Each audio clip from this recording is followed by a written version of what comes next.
If you're a guest this morning, we're super glad that you're here to worship with us.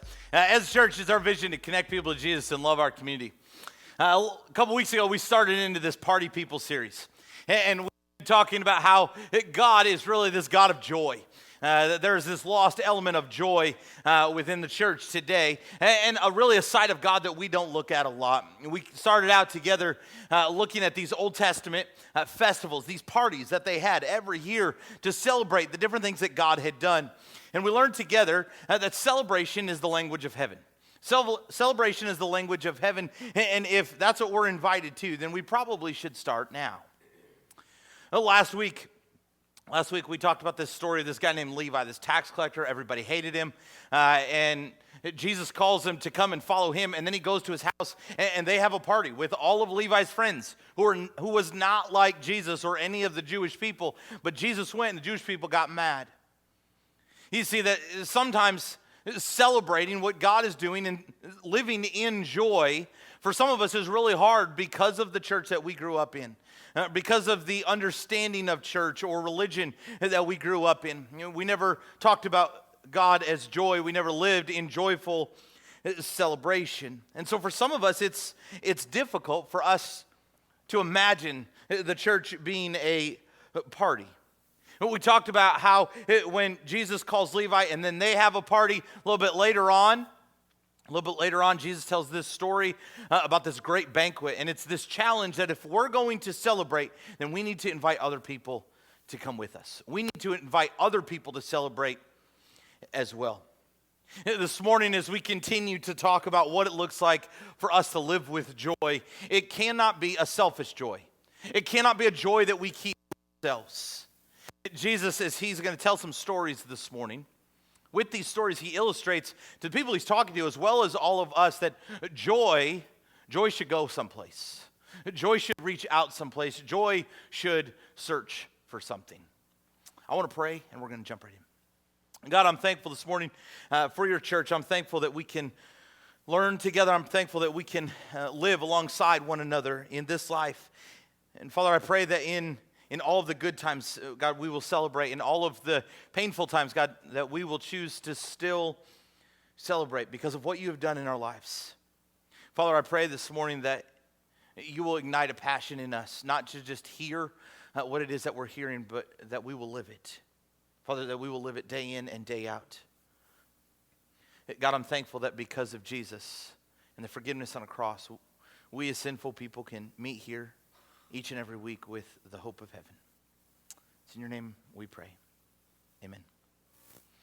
So for the past couple weeks, Jack, who is 3, almost 4 in our house, he has been on this party kick. And I don't know where it came from. I don't know what has caused it. But Jack has become the greatest party planner. Hey, the other day, this morning I'm going to tell you a couple stories. Jack brings the party to our house in positive ways and other ways as well. But a couple weeks ago, I kind of started this. I came home from work, and he came running up, gave me a hug, this, that, and the other, and I sat down on the couch, and he came up to me, and he hopped up next to me, he looks right in my face, he goes, "Dad, I have the best idea." Like his eyes are all big. And I said, "Jack, what's your idea, buddy? What is it?" And he said, "We're going to have a party." And I said, "Okay." And he must have seen it someplace that like party planners carry a clipboard.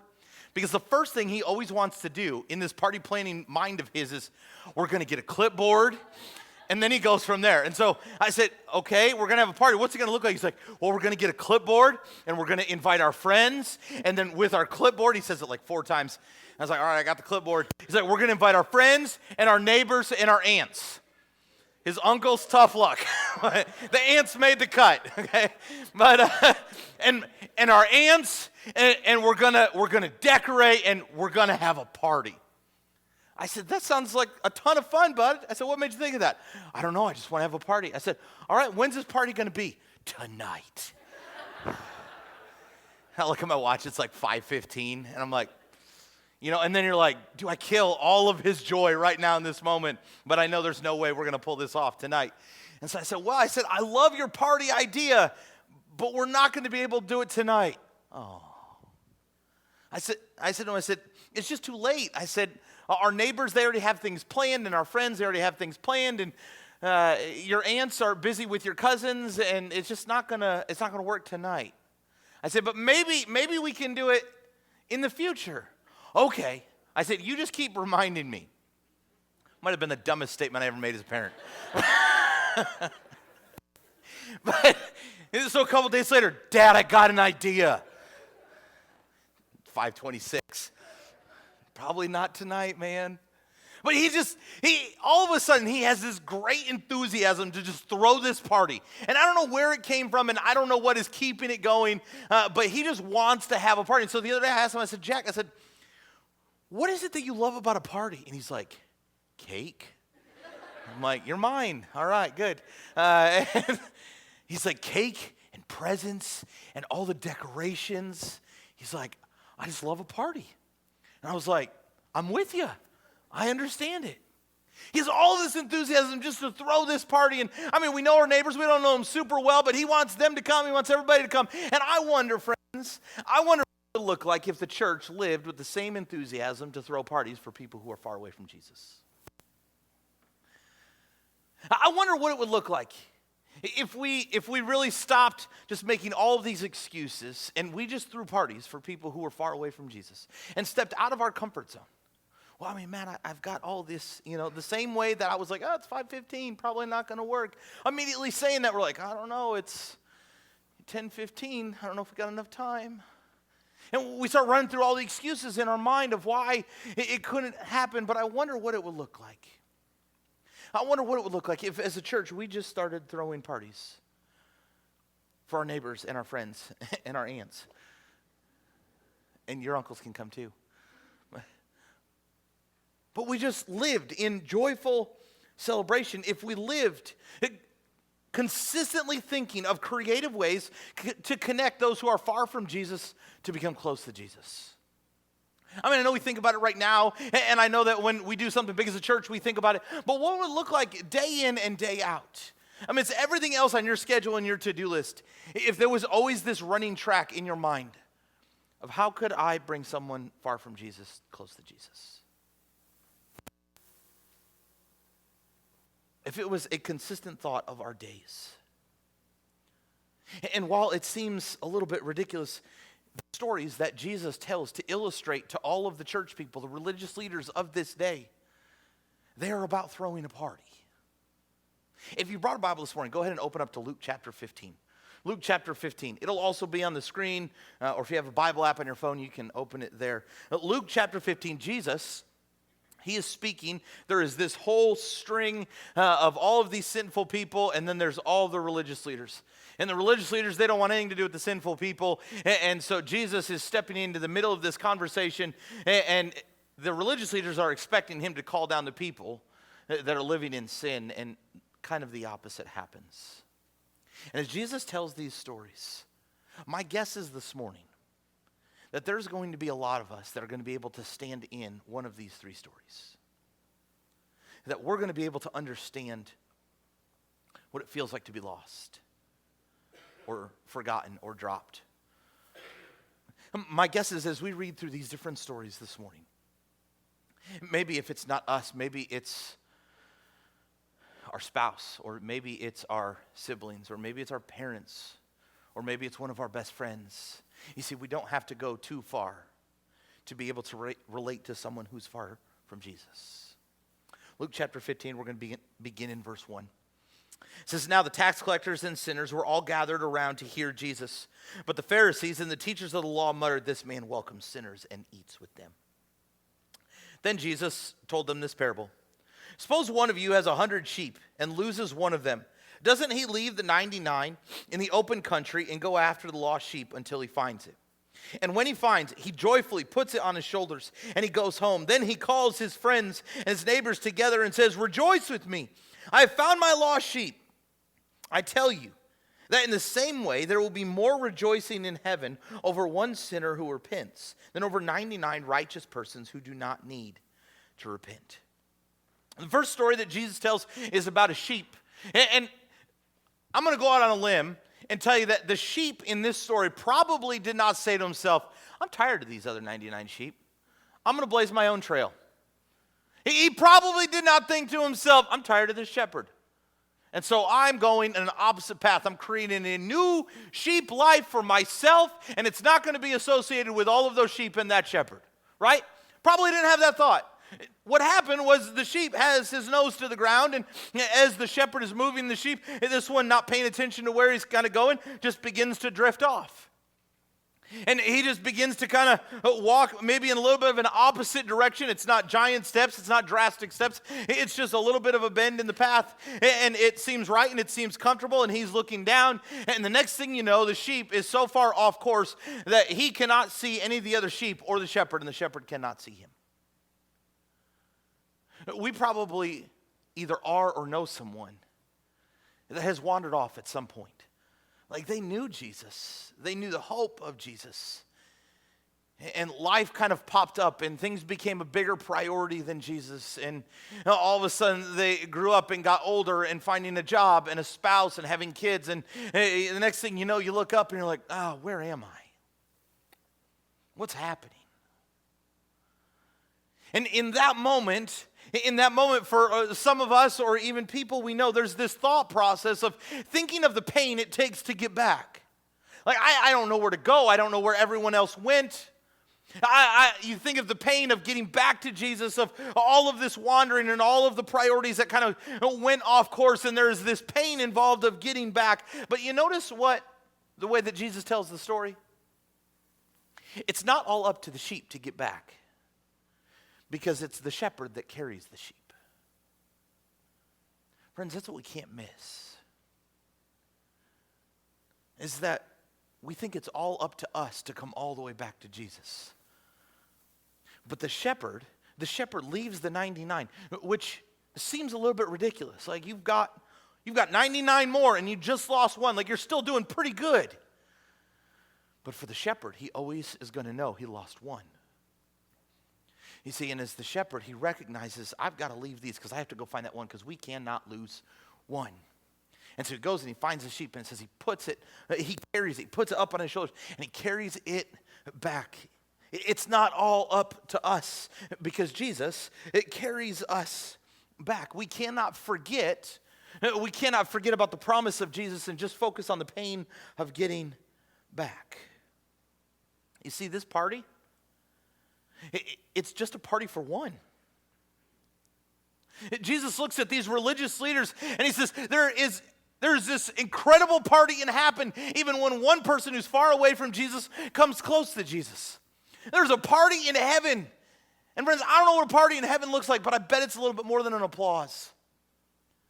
I bet it's more than just a little bit of a golf clap and then we walk away from it. But when you and I, when we experience and when we see someone giving their lives to Jesus, when we see someone surrendering their lives in baptism, is this our reaction? Imagine for just a minute what it would look like if you and I, if we consistently lived in this great joy to the point that we could take heaven out of this and put Crossroads in it. I tell you, in the same way, there will be more rejoicing at Crossroads over one sinner who repents and over 99 righteous persons who do not need to repent. What would it look like if we lived in this consistent joy? And then when someone made that decision, we threw a party. Is this our reaction? When someone who's wandered off maybe comes home, when we have wandered off, we come home. For some of us, we understand the shoes that this sheep walked in. It wasn't a big thing. It was just a couple little things here and there, and before we knew it, we weren't anywhere close to Jesus, and life seemed to be falling apart. Jesus continues to tell a story. This one doesn't have to do with the sheep, it's a coin. Verse 8, or suppose a woman has 10 silver coins and loses one. Doesn't she light a lamp, sweep the house, and search carefully until she finds it? And when she finds it, she calls her friends and neighbors together and says, rejoice with me, I have found my lost coin. In the same way, I tell you, there's rejoicing in the presence of the angels of God over one sinner who repents. It's not a sheep. This time it's a coin, and the coin was dropped by someone. The coin was dropped by this woman. It wasn't the coin's fault. It didn't make that choice. Someone else let it down. And so this woman, she searches all over. It says that she lights a lamp, which is it's not as easy as you and I who just flip a switch. She lights a lamp. She gets all the supplies to light the room. She lights the room. She gets her broom. She begins to sweep, to clean the room, trying to find. It says that she looked carefully. So there's this moment of looking under couches, and there's this moment of moving furniture. There's these moments of rearranging things, trying to find this lost coin that she had dropped. You see, there's a labor side of being lost. There's this inconvenience. There's this inconvenience for searching, where it's going to cost us labor, it's going to cost us sacrifice. And there's some of us in the room that we understand, now there's no emotions to a coin, but we understand this coin because we were let down by somebody. We were let down when it comes to our relationship with Jesus. We looked up to our parents in their faith, and all of a sudden, they got divorced. And the faith that we had looked up to all of a sudden disappears. We looked up to someone for their faith, and all of a sudden they made choices and let us down, and all of a sudden then our faith began to disappear. Things were done to us when we were a child that we are out of our control, and so we were dropped. Our faith was dropped.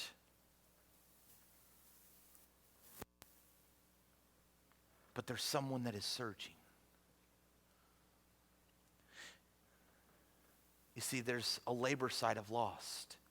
There's this inconvenience where you and I, as Jesus people, we're called to search and to put in the labor and to put in the sacrifice. Question, do people matter enough to inconvenience yourself so others find Jesus? Do people matter enough to inconvenience ourselves so others can find Jesus? Where we sacrifice, where we give up, where we let go, so others who, because of outside circumstances, cannot find faith on their own, they cannot find Jesus on their own. Do people matter enough to inconvenience ourselves so others can find Jesus? And this morning, I didn't want to just talk about this without giving us a tangible way to practice, especially this one. About a year ago, this time, we had a Sunday morning that was specifically focused on one of the missions that we support down in Haiti, Sunlight Ministries. And on that day, as we celebrated the work that God was doing down there, out in our lobby, we had a display of 42 different pictures of kids that were a part of the Sunlight School down in Haiti. And there was this challenge that we had as a church to sponsor all of these kids and to provide for them a way of education, to provide for them snacks while they're at school. And because when they're at school every day, they learn about Jesus and they're taught the Bible. And they hear about the good news day after day after day. And at the end of that Sunday, all 42 of those kids had sponsors, which was incredible. A couple months ago, Sunlight reached back out to us and they said, hey, we've got some more kids. We've got some kids down here that they need to be here. They just need sponsors. And so today, maybe it's an opportunity for you to inconvenience yourself a little bit. To say, you know what, I love stopping and getting that coffee every single morning, but maybe I can make it on 4 days a week. Maybe it's our family eats out a lot, and so maybe we'll just cut one of those to sponsor and to stand alongside kids that maybe have been dropped by everything around them, that are in circumstances that are outside of their control, and that as a church we can come alongside and stand next to these kids. After first service, I was talking to Frank and Teresa, who are out there leading that, and they said that we've got 24 kids left. There's 24 kids that Sunlight has sent us. There's pictures out in the lobby, and you can look at them. Maybe think to yourself, you know, I don't want to make just a rash decision for our family, and so I was actually talking to them right before I came up here, and I said, hey, could you come back next week and just do this? So maybe you think, you know what, let me just look at some information, and then I'll decide next Sunday. And so they said they'd be happy to do that. Where maybe we inconvenience ourselves so other children in another country can find Jesus and hear the good news of Jesus day after day. The joy that has been brought to our life because of the forgiveness that we have received, we can bring to a child on the other side of the world. Maybe you understand what it means to wander off. Maybe you understand what it means to be dropped or let down by someone else. But maybe some of us, we have a different story. We can relate to a man as Jesus continues. It says, Jesus continued, there was a man who had 2 sons. The younger one said to his father, Father, give me my share of the estate. So he divided the property between them. Not long after that, the younger son got together all he had and set off for a distant country. And there he squandered his wealth in wild living. After he had spent everything there was a severe famine in the whole country, and he began to be in need. So he went and hired himself out to a citizen of the country, who sent him to the fields to feed pigs. He longed to fill his stomach with the pods that the pigs were eating, but no one gave him anything. When he came to his senses, he said, how many of my father's hired servants have food to spare? And here I am starving to death. I will sit out and I will go back to my father and say to him, Father, I have sinned against heaven and against you. I am no longer worthy to be called your son. Make me like one of your hired servants. So he got up, went to his father. But while he was still a long way off, his father saw him and was filled with compassion for him. He ran to his son, threw his arms around him, and kissed him. The son said to him, Father, I have sinned against heaven and against you. I am no longer worthy to be called your son. But the father said to his servants, quick, bring the best robe and put it on him. Put a ring on his finger and sandals on his feet. Bring the fattened calf and kill it. Let's have a feast and celebrate. For this son of mine was dead, is alive again. He was lost and is found. So they began to celebrate. Meanwhile, the older son was in the field. When he came near to the house, he heard music and dancing. So he called one of the servants and asked him, What's going on? Your brother has come, he replied, and your father has killed the fattened calf because he is now back safe and sound. The older brother became angry and refused to go. So his father went out and pleaded with him. But he answered his father, Look, all of these years I've been slaving for you and never disobeyed your orders. Yet you never gave me even a young goat so I could celebrate with my friends. But when this son of yours, who has squandered your property with prostitutes, comes home, you kill the fattened calf for him? My son, the father said, you are always with me and everything I have is yours. But we will celebrate and be glad because this brother of yours was dead and is alive again. He was lost and is found. You see, this brother, it's straight defiance. He goes to his dad and he says, listen, I need my piece of the inheritance. And his father gives it to him. And he goes out and he just blows it all. He spends it all, gets rid of it all, wastes it all to the point where he has to be hired as a slave, the lowest of positions in society. I mean, this is pretty much just theft from his dad, just to do whatever it is that he wants. And there's some of us in the room that, if we're honest, we really understand this guy's shoes. We understand just defiance and running away from the people that we love. We understand running away from what God wants from us. We understand just going and doing whatever it is that feels good and that is enjoyable and whatever is fun. We understand that side. Finally, this son he's faced with this choice. Like, he is at the point where he's craving pig food. I don't know if you've ever been there. I've never been there. Like, I've never thought, you know what the pigs are eating looks really good. That's where this man is at, and he recognizes there's no way for this to be life. This is not life. There is nothing joyful about this life. And he starts thinking back to the good things of living with his father. And then he begins to prepare this speech. And I imagine as he decides to go walk home, like he's practicing this speech over and over and over. Father, I've sinned against you in heaven, and I'm not. Like, he just recites it over and over and over and over. All the way home, and he gets to the point where he can see his dad's house. And he has this speech prepared. And if you notice the words that he has prepared, there is this expectation of shame. He says, I'm not even worthy to be called your son. Like, he is expecting to be shamed by his dad. He's expecting that there is great shame that is going to come because of the decisions that he has made. And I know that there is a lot of us in the room that we live with the same expectation, and that we miss the joy of our Father in heaven because we are too busy shaming ourselves away from him. But that's not the reaction of the Father. The reaction of the Father is not shame. The reaction of the Father is incredible celebration, which leaves us to the question of why do we live in this expectation of shame when you and I have been given this ultimate joy through Jesus? When you look at the part that we should play in the story as the church, we should play the part as the Father. When people who are lost and people who wander away from Jesus and people who have been let down for every reason, for people who have chose to run away, when they choose to come back and find Jesus, the people of the church should throw the biggest party out there, not shame them because of everything that they've done. You see, we should be the Father who's meeting with open arms saying, "You're welcome here." Now, it doesn't mean that the Father agreed with everything that the Son had done. He just says, "You're home and you're alive." And then there's this other brother.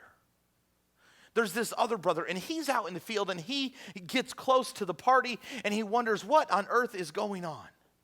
Why is there all this music? Why is there all this commotion coming from my house? And so one of the servants says, "Hey, your brother's home. Come on in." And this brother says, "You know what? I stayed. I was faithful. I was here. I was serving. I was doing my part. And I never got the party. I never got the celebration."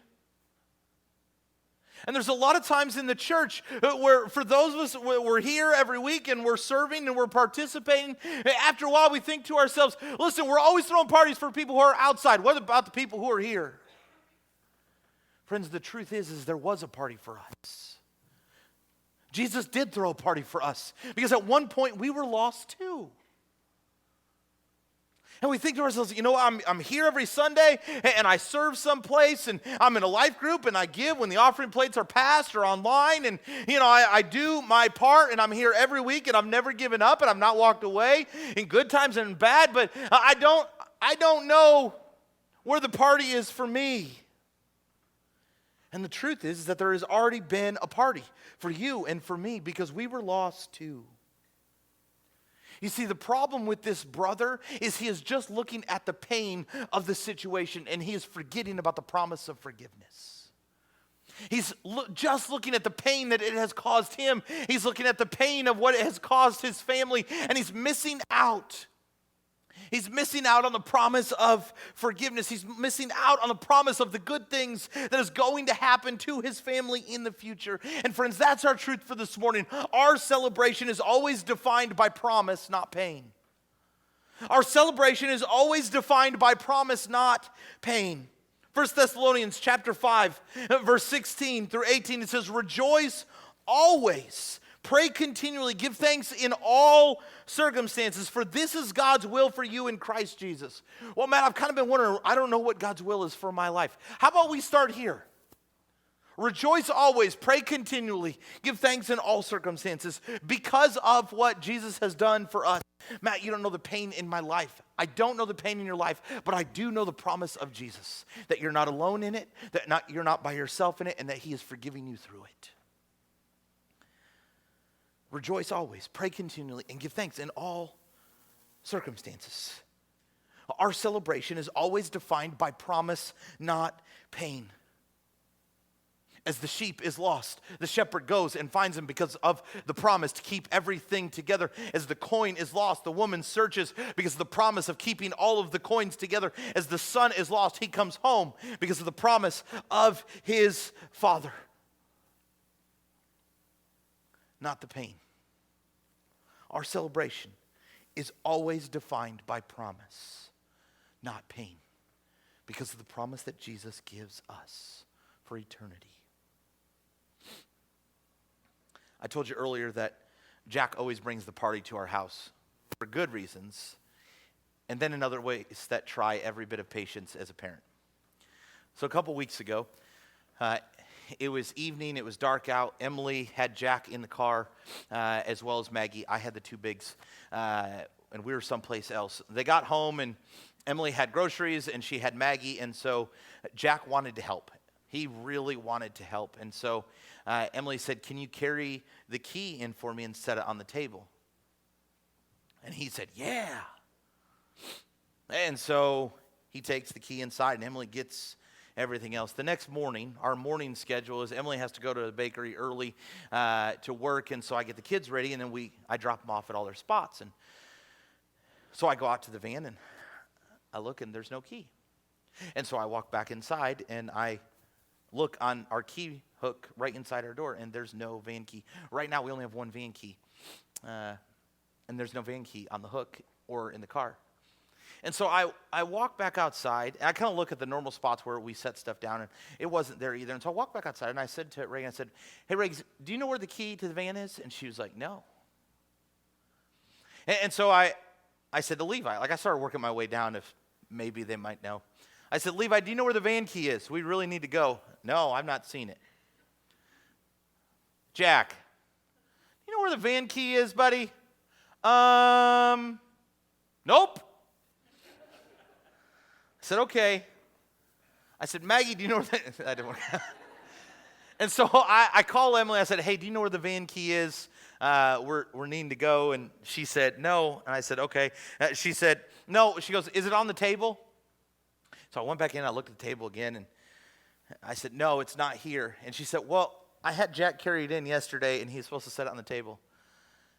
"Okay." And so I walked back outside. I said, "Jack," I said, "listen, last night when you got home with Mommy, she asked you to carry the key inside and put it on the table. Do you remember where you put it?" "Nope." I said, "Okay." I said, "Well, we need to go, and we can't go until we find that key." And he said, "Okay, I'll show you." I said, "How about you just tell me?" "No, I want to show you." And he's buckled into his seat. We're all ready to go at this point. I said, "All right, fine." So I unbuckle his seat. I follow him in the house, and he leads me upstairs. I'm thinking, okay, maybe he carried it up to his bedroom, and it's just sitting right there, and we'll be ready to go. He walks up, and in our hallway upstairs in our house, there's a 3-drawer, plastic set of drawers or whatever, and we never open them, hardly ever, because it's just sheets inside. So unless we need to change the sheets, that's the only time we open these drawers. He walks up, he pulls the middle drawer open and looks down into it. I said, "Jack, is it in there?" He looks up, he goes, "Nope." I was like, "Oh." I said, "Okay." I said, "Then where is it, bud?" He shuts the door. He goes, "I think it's downstairs." So we go walking downstairs. At this point, I've told Reagan and Levi, "Get your backpacks, walk to school, otherwise you're going to be late." So they take off. They walk to school. We walk downstairs. We have a play kitchen. He walks over to the kitchen, which he does not play with a ton, only when his cousin Reese is over, pretty much. She was not over the night before. But he walks over, and he opens the refrigerator of the play kitchen. He moves the plastic apple to the side, and he looks down in there. And I said, "Jack, is it in there?" "Nope." I said, "Oh, boy." I said, "Jack, I need you to think really hard, bud. When you came in last night, where did you set this key?" "I don't know." "Okay, go out and get in the car." So I called Emily. I said, "You got to come home. We got to switch car seats. We got to do all this." And so she did, and I got to all the different places where we needed to go, and she got back to work, and I finally got to work. Later that afternoon, the kids come home from school, and I look at Reagan and Levi, and I smack a $5 bill down on our coffee table. And I said, "The first person that finds the key, this is yours." And Levi was pumped. Reagan kept watching TV. And I was like, I said, "Get up." And so they get up, and I mean, we are tearing our house apart. I'm like holding couches over my head so Levi can crawl under and look up. I mean, all kinds of craziness, searching for this key, trying to find it. And the whole time in my brain, I have two thoughts. Like, one, this is driving me nuts. I'm really mad about it. But then the other thought is, if I'm mad, it still is not going to help find the key. Like, I'm frustrated, obviously, when I want to find the key. But I'm not mad about it. I know that it happens when a 3-year-old carries a key, things like that. So I'm frustrated, but I'm not mad. And so Reagan looks at me and she said, Dad, are you mad that we can't find the key? And I said, no, Reagan, I'm not mad. I'm frustrated that we can't find the key, but I am not mad. And she goes, okay. I said, we will find the key, don't worry. And she goes, okay. And so they are just stirring everything up in our house, trying to find this key, wondering where Jack put it. And so later that night, Emily's cooking dinner. And she asked me to go get something out of the van. Now, mind you, I have looked in the van, I don't even know how many times. I walk out to the van, and I reach in and I grab what she was wanting. And as I kind of turn to grab that, I look in Jack's car seat. And sitting there right under where he would have been was the blessed van key. And there was a lot of thoughts that ran through my brain at that moment. But the only one that was worth following was, I found the key. I found it. And so I picked the key up and I run inside. And Emily's standing at the stove and I go, look what I found. And she's like, finally! Like, she shouts it in our kitchen. And so Reagan and Levi, Jack, they come in. They're like, what are you guys hollering about? And I said, look what I found! And they're all like, woo! They were more excited, not that I found the key, but that they didn't have to clean in order to find the key anymore. And so I said, we finally found the key, and now Jack, he's ready to throw one of his parties. And I said, Jack, we can't have a party. I said, we can't have a party because we found it. You see, there's this expectation that the dad is going to be mad because we can't find it. There's this expectation that when we know what we have done, that there will be no party because we know that we have lost it. We know the places in our life where we have completely wandered off and gone off course and walked in defiance. We know the places in our life where people let us down and we walked away from our faith. And we have it in our minds, there can be no party. I don't deserve a party. I did too much for a party. Everybody else gets the party. I'm not worthy of the party. But friends, this morning, because Jesus went to a cross, this morning, because Jesus walked out of a grave, Jesus looks at all of us and he says, I see your pain. I see your pain. I see your brokenness, but I want you to come to the party and we're going to throw a big party. We're going to throw a big party. You deserve every bit of it because you're my child and I love you. For those of us that are there, that we're already at the party, we're already part of the music and dancing. We have been called. We have been called to go and invite. And not invite to a party that's built off pain, but invite to a party of promise. Because Jesus promises forgiveness.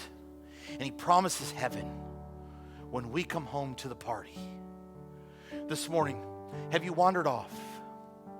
This morning, have you been let down by someone else and you've been allowing that to define you? This morning, have you been running in defiance, searching after fun, and it has caused great pain? This morning, have you forgotten about the promise of forgiveness that Jesus offers? And maybe this morning, it's our chance to come home to the party. Because when the expectation is shame and when the expectation is guilt, the Father throws a party. He throws a party for you and he throws a party for me, and it's not defined by all of our pain. But the party that you and we are invited to today, it's a party defined by the promise of Jesus. Let's go ahead and stand together.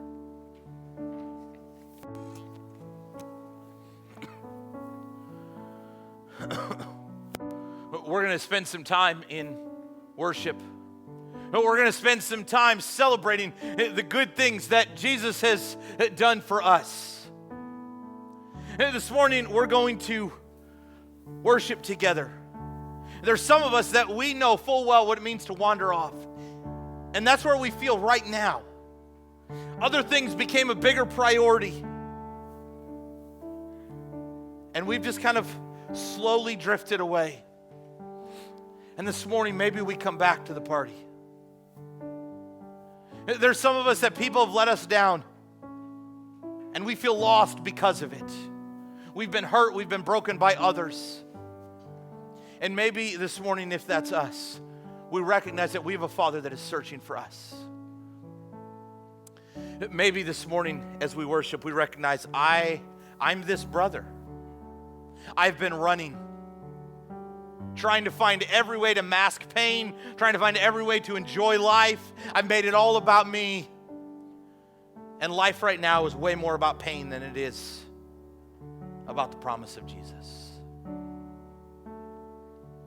And then there's others of us in the room that if we're honest with ourselves, we're the judgmental older brother that's saying everybody else gets a party but me. And we have forgotten about the party that Jesus already threw for us. This morning, our celebration is because of Jesus. This morning, our celebration is not about our pain. It's not about our sin. It's not about our mistakes. This morning, our party and our celebration is about the promise of Jesus and what that brings to our life. And when we live in the promise of Jesus, it brings great joy. Let's sing together.